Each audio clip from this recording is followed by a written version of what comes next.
Good morning student.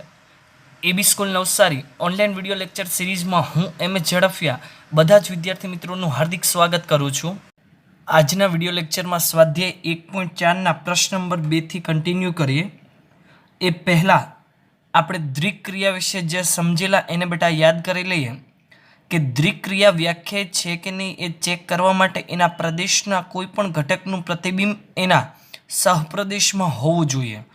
જો ન મળે તો તે દ્રિક ક્રિયા વ્યાખ્યાયિત નથી, મતલબમાં વિધેય નથી એટલે દ્રિક ક્રિયા વ્યાખ્યાયિત નથી.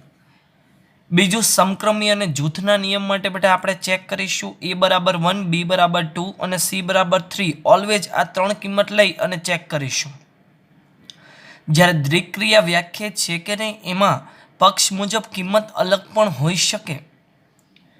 દ્રિક ક્રિયામાં હંમેશા પ્રદેશમાં બે ગણનો કાર્તિજ્ય ગુણાકાર હોય, જ્યારે સહપ્રદેશમાં કોઈ સંખ્યા મળે છે, કોઈ ગણ સિંગલ મળે છે. જો પ્રશ્ન નંબર 2માં નીચે દર્શાવ્યા પ્રમાણે વ્યાખ્યાયિત પ્રત્યેક ક્રિયા સ્ટાર માટે નક્કી કરો કે તે દ્રિક ક્રિયા છે કે નહીં, અને જો તે દ્રિક ક્રિયા હોય તો તે સમક્રમી છે કે નહીં અથવા જૂથના નિયમનું પાલન કરે છે કે નહીં તે નક્કી કરો. હવે વિદ્યાર્થી મિત્રો, આપેલું પહેલું કે દ્રિક ક્રિયા છે કે નહીં તે આપણે નક્કી કરીએ. પહેલાં અહીંયા છે ઝેડ પર એટલે સ્ટાર ઝેડ એના પર એ દ્રિક બી બરાબર a માઇનસ બી. હવે આ દાખલામાં બેટા દ્રિક ક્રિયા વ્યાખ્યાયિત છે કે નહીં એના ચેક કરવા માટે પહેલાં સૌપ્રથમ આપણે આપણા જે પહેલાં શરૂઆતના 3 સ્ટેપ છે એને ફોલો કરીએ કે star from Z cross Z to Z A દ્રિક બી બરાબર a માઇનસ બી. હવે ધારણા કરીએ કે ધારો કે a બરાબર 1 અને b બરાબર 2, જ્યાં a અને b is a belongs to z છે. a દ્રિક b બરાબર 1 દ્રિક 2 એટલે કે 1 માઇનસ 2 બરાબર -1. આવી રીતના તમે a અને b ની કોઈ પણ કિંમત લો તો કે જેનો આન્સર તમારા ઝેડમાં મળશે. તો અહીંયા લખી શકાય કે તેથી ઝેડ ક્રોસ ઝેડનું ઝેડ પર પ્રતિબિંબ મળે છે, તેથી દ્રિક ક્રિયા વ્યાખ્યાયિત છે. આ પ્રતિબિંબ મળે છે તેથી દ્રિક ક્રિયા વ્યાખ્યાયિત છે. હવે નેક્સ્ટ જોઈએ સમક્રમી માટે. સમક્રમી માટે બેટા ઉપર જે લખ્યું છે તેમાં a અને b તો ઓલરેડી ઉલ્લેખ છે જ તે. તો અહીંયા a દ્રિક b બરાબર 1 દ્રિક 2 ઉપર લખ્યું એ પ્રમાણે પહેલું માઇનસ બીજું એટલે આન્સર છે -1. સેમ પેટર્નમાં b દ્રિક a બરાબર 2 માઇનસ 1 એટલે અહીંયા રહેશે બેટા +1. તો જોઈ શકીએ આપણે 2 દ્રિક 1 એટલે કે 2 માઇનસ 1 એટલે કે +1. તો a દ્રિક b is not equal to b દ્રિક a. આવું બને છે. તેથી દ્રિક ક્રિયા સમક્રમી નથી. ઓકે, નેક્સ્ટ બેટા આગળ જૂથના નિયમ માટે ચેક કરીએ.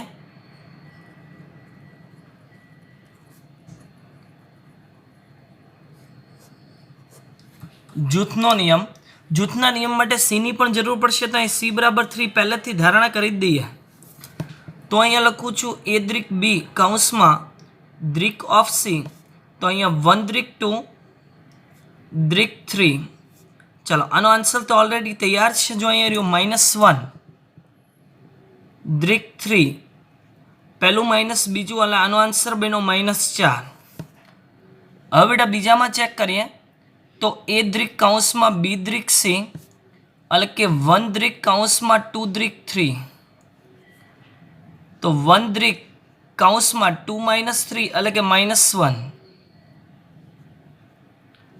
તો પહેલું માઇનસ બીજું માઇનસ માઇનસ +1 એટલે કે અહીંયા 2 મળશે. તો અહીંયા લખાશે કે તેથી a દ્રિક b દ્રિક c બરાબર a દ્રિક કૌંસમાં b દ્રિક c. આ બંને સમાન છે તો કે નહીં, ઇઝ નોટ ઇક્વલ ટુ. તેથી જૂથના નિયમનું પાલન ન થાય અથવા ન કરે. કોણ?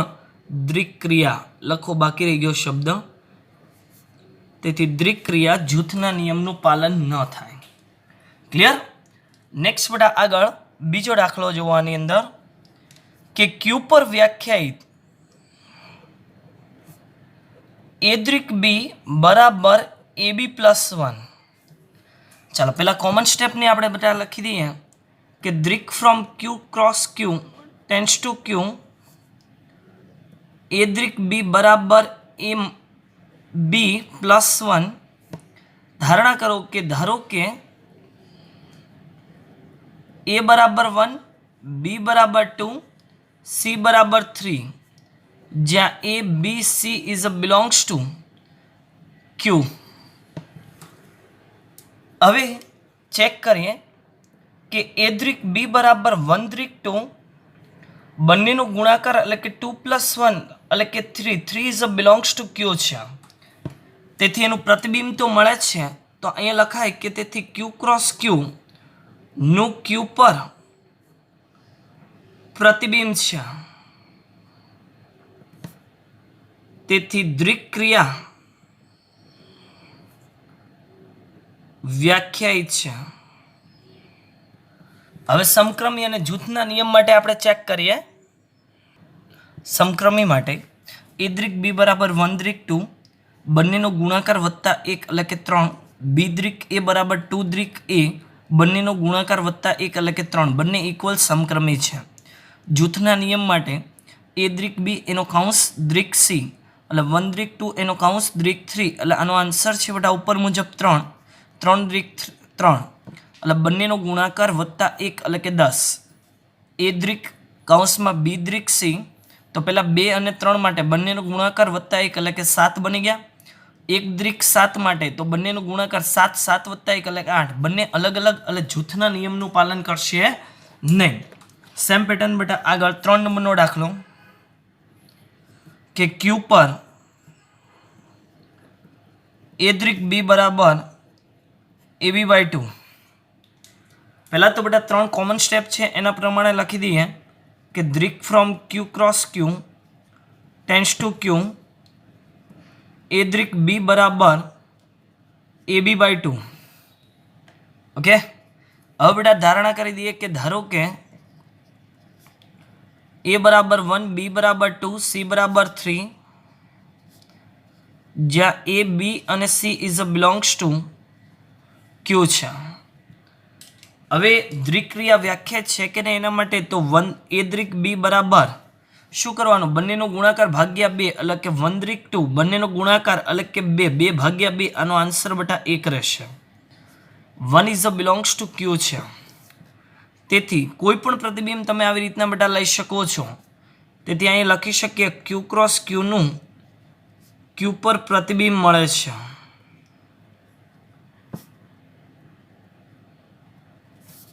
તેથી દ્રિક ક્રિયા વ્યાખ્યાયિત છે. દ્રિક ક્રિયા હવે બેટા વ્યાખ્યાયિત છે તો સમક્રમી અને જૂથના નિયમ માટે ચેક કરીએ. એદ્રિક બી બરાબર 1 દ્રિક 2 એટલે બંનેનો ગુણાકાર 2/2 = 1. બી દ્રિક એ કરીએ તો 2 દ્રિક 1 એટલે બંનેનો ગુણાકાર 2/2 એટલે કે 1 સમક્રમી છે. જૂથના નિયમ માટે બેટા આનો આન્સર રહેશે 1. 1 દ્રિક 3 એટલે બંનેનો ગુણાકાર 3/2 એટલે 3/2.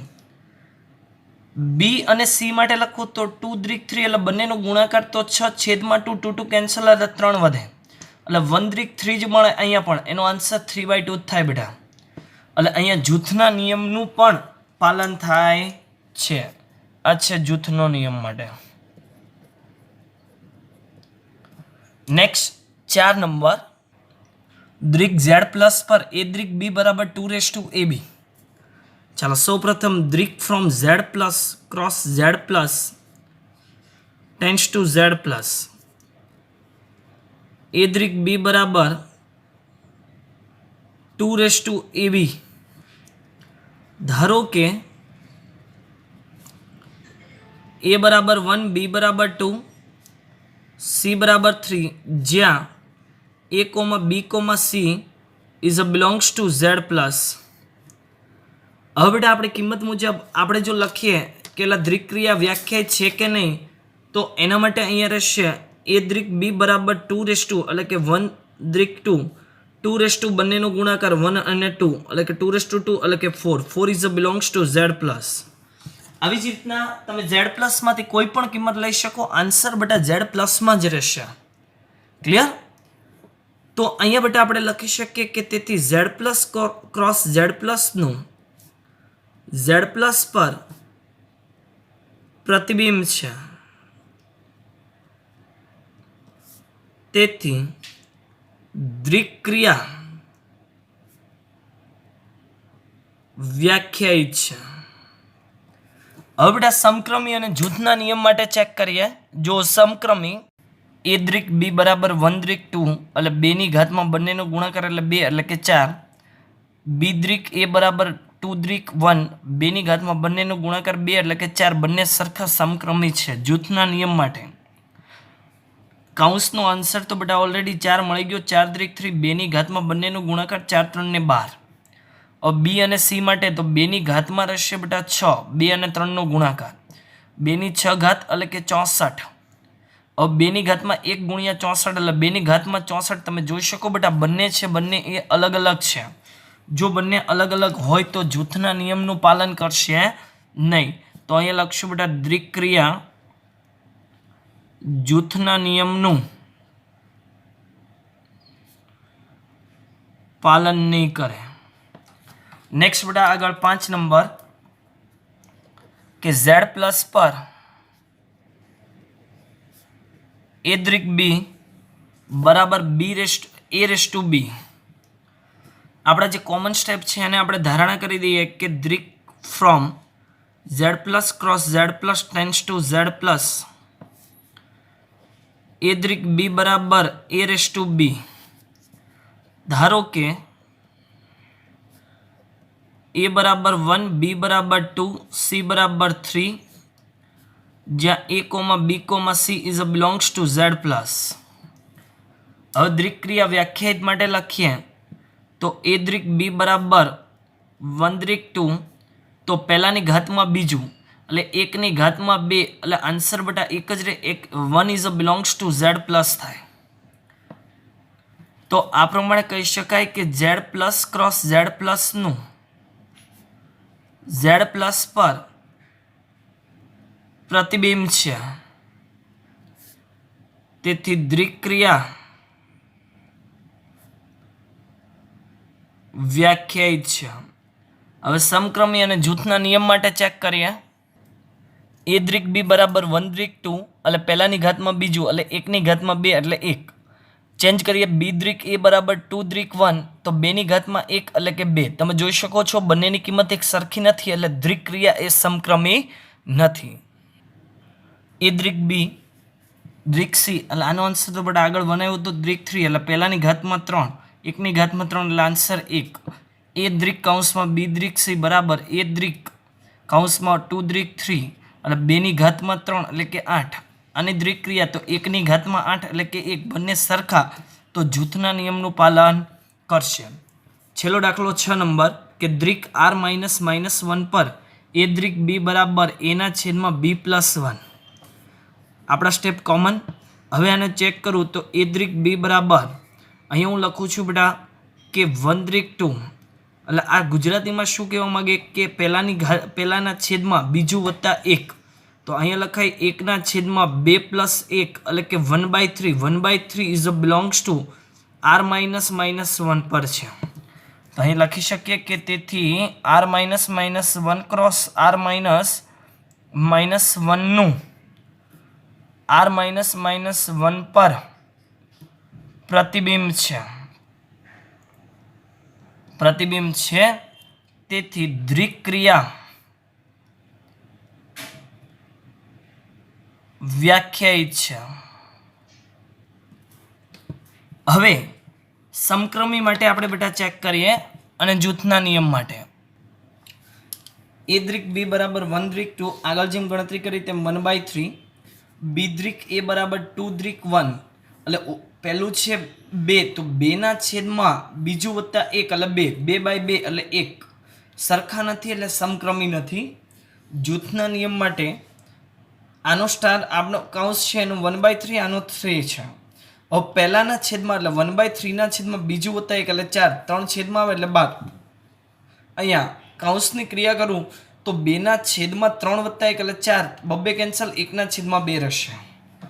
હવે બેટા પહેલાના છેદમાં બીજું વત્તા 1 2 વડે લસા લો તો અહીંયા ગુણે છેદનો છેદ અંશમાં એટલે અંશમાં 2 2 વત્તા 1 એટલે કે 3 એટલે દ્વિક્રિયા જૂથના નિયમનું પાલન કરશે નહીં.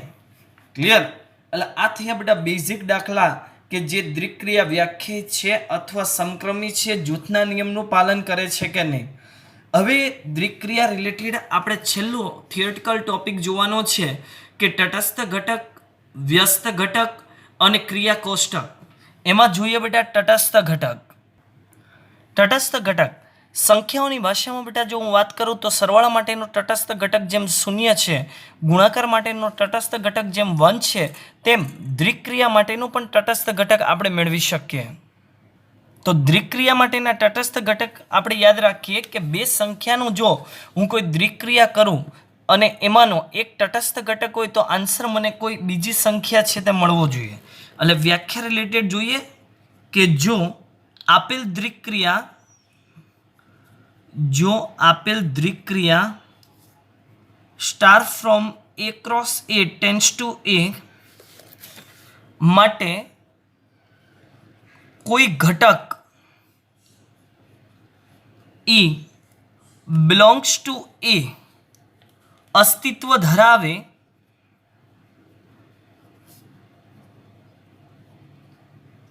કે જેથી આ પોઈન્ટ મહત્વનો આવે કે એ દ્રિક E બરાબર A અને આનાથી ઉલટું E દ્રિક A બરાબર પણ A મળવું જોઈએ, જ્યાં for every A is a belongs two R છે. તો ઈને દ્વિક્રિયા માટે તટસ્થ ઘટક કહે છે.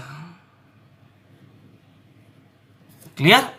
આપણે મેન બેટા યાદ શું રાખવાનું છે, આ જે પોઈન્ટ લખ્યો છે વચ્ચેની લાઈન તે આ આપણે પ્રૂવ કરશું, આના પરથી ઈ મેળવીશું. ઈની કિંમત આપણે આમાં મૂકીશું બેટા અને આનો આન્સર જો એ મળે તે રીતના વેરીફાઈ કરીશું. એટલે બંને પોઈન્ટ આપણે તટસ્થ ઘટકની અંદર ચેક કરીશું. જો એક ઉદાહરણ લઉં તો વધારે તમને ખ્યાલ આવશે બેટા કે ધારો કે ફોર એક્ઝામ્પલ એક નંબર કે દ્રિક ઓફ ઝેડ પર એ દ્રિક બી બરાબર a પ્લસ બી માઇનસ 2 તટસ્થ ઘટક મેળવો. શરૂઆતના જે સ્ટેપ છે કોમન એ તો આપણે લખી જ દઈશું કે દ્રિક from Z cross Z to Z A દ્રિક B is equal to a plus B minus 2. હવે બેટા અહીંયા ધારણા કરવી પડશે કે ધારો કે E તટસ્થ ઘટક છે અને E is a belongs to Z, જેનો પ્રદેશ સહપ્રદેશ જે સરખા છે તે છે. ઓકે, તો અહીંયા લખાશે પહેલા એ દ્રિક E બરાબર A, આવું લખી જ દેવાનું, આનું સાદરૂપ આપવાનું. રકમ શું કે છે, પહેલું વત્તા બીજું માઇનસ 2, તો પહેલું વત્તા બીજું એટલે બીની જગ્યાએ E માઇનસ 2 બરાબર A. તમે જોઈ શકો બંને બાજુ પ્લસ A અને પ્લસ A બટા કેન્સલ, એટલે માઇનસ 2 ને જો હું સામે જવા દઉં તો E બરાબર 2 મળ્યા. આ E બરાબર 2 એ આપણો તટસ્થ ઘટક નથી, એને આપણે વેરીફાઈ કરવું પડશે. કેની મદદથી? તો હવે હું અહીંયા લખું છું કે E દ્રિક A એટલે 2 દ્રિક A, આન્સર મને A મળવો જોઈએ. ચાલો પહેલું વત્તા બીજું માઇનસ 2 2 કેન્સલ એટલે અહીંયા A મળે છે, વેરીફાઈ થઈ ગયું. તેથી E બરાબર 2 એ દ્વિક ક્રિયાનો, કઈ દ્વિક ક્રિયા? આપેલી દ્વિક ક્રિયાનો તટસ્થ ઘટક છે. આ આપણે પ્રૂવ કરી દીધું. ઓકે, નેક્સ્ટ બેટા બીજું ઉદાહરણ કે સ્ટાર ઝેડ પર એ દ્વિક બી બરાબર a પ્લસ 3b સ્ક્વેર. ચાલો પહેલા સ્ટેપ તો કોમન જ કે દ્વિક from Z cross Z to Z A द्रिक बी बराबर a+3b². ધારો કે ઈ તટસ્થ ઘટક છે અને E is belongs to Z છે. હવે એ દ્રિક E બરાબર A, તો અહીંયા પહેલું વત્તા 3 ગુણ્યા બીજાનો વર્ગ એટલે a+3e² બરાબર એ. બંને બાજુ પ્લસ એ કેન્સલ, 3e² બરાબર 0, તો e બરાબર 0. હવે બેટા ઉલટું ચેક કરીએ કે ઈ દ્રિક એ બરાબર એટલે કે 0 દ્રિક એ, તો પહેલું વત્તા 3 ગુણ્યા બીજાનો વર્ગ એટલે આ ઇઝ નોટ ઇક્વલ ટુ એ છે, એ નથી. તો અહીંયા શું લખાય કે તેથી દ્રિક ક્રિયાને તટસ્થ ઘટક નથી. ખ્યાલ આવે છે? એટલે આમાં જો એની કિંમત તો મળી પણ વેરીફાઈમાં આન્સર ન આવ્યો તો પણ તટસ્થ ઘટક નથી. આ બધા ખાસ ધ્યાન રાખવાનું છે. અને નેક્સ્ટ ટોપિક વ્યસ્ત ઘટક, જે તટસ્થ ઘટક પરથી જ આપણે મેળવવાનું છે. પહેલા બેટા વ્યાખ્યા લખી લઈએ કે એમાં એકમ ઘટક ઈ વાળી દ્રિક ક્રિયા star from A cross A tends to A આપેલ છે. જો એમાં એવા ઘટક બીનું અસ્તિત્વ હોય કે જેથી એ દ્રિક બી બરાબર ઈ બરાબર બી દ્રિક એ થાય તો એના ઘટક સ્મોલ એને વ્યસ્ત સંપન્ન કહે છે અને ઘટક બીને એનો વ્યસ્ત કહે છે. સંકેત છે એ ઇન્વર્સ એની ઘાતમાં -1. હવે જો વ્યાખ્યા પરથી બેટા આપણને શું કહેવા માંગે છે તે આપણને ખ્યાલ ન આવ્યો. હવે હું મારી રીતના તમને કહું છું કે વ્યસ્ત ઘટક એટલે શું, કે કોઈ સંખ્યા રિલેટેડ જો હું દર્શાવું કે સંખ્યા છે 2, એની વ્યસ્ત સંખ્યા બંનેનો ગુણાકાર આન્સર એનો એકમ ઘટક મળે. તો આવી જ રીતના બેટા દ્રિક ક્રિયામાં કોઈ બે સંખ્યા એ અને બી એનો દ્રિક ક્રિયા કર્યો આન્સર એનો એકમ ઘટક મળે એટલે કે ઈ મળે.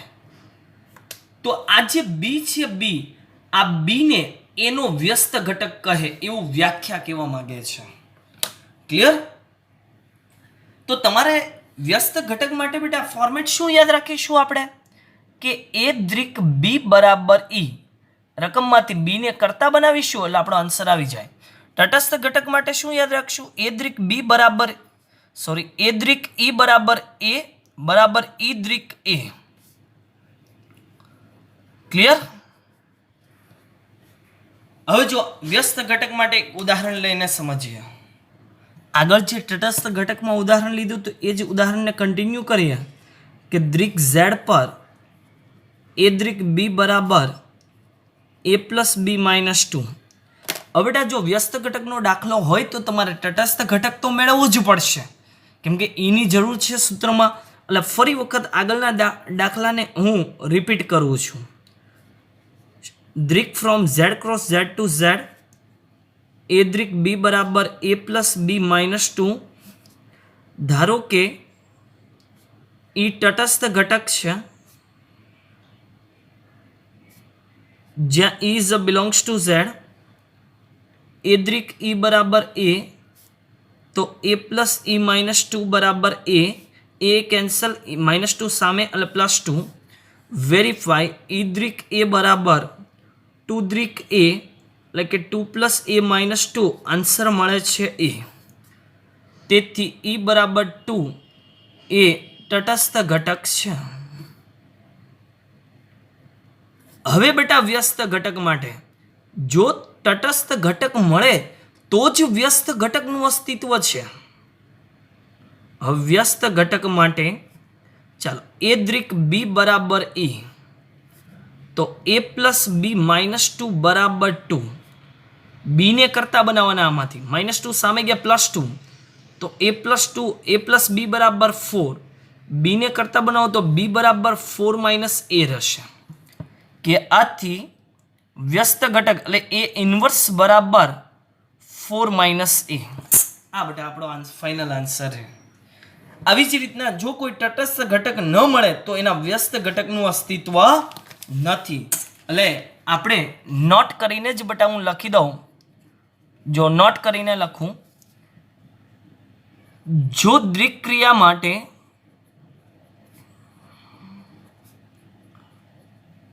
તટસ્થ ઘટકનું અસ્તિત્વ ન હોય તો તે ક્રિયા માટે વ્યસ્ત ઘટક ન મળે. આ બેટા આપણે ખાસ ધ્યાન રાખશું, નોટ છે તે. તો નેક્સ્ટ છેલ્લો થિયોરિટિકલ ટોપિક ક્રિયા કોષ્ટક, જે નેક્સ્ટ વિડીયો લેક્ચરમાં જોશું. ફરી મળશું. Thank you.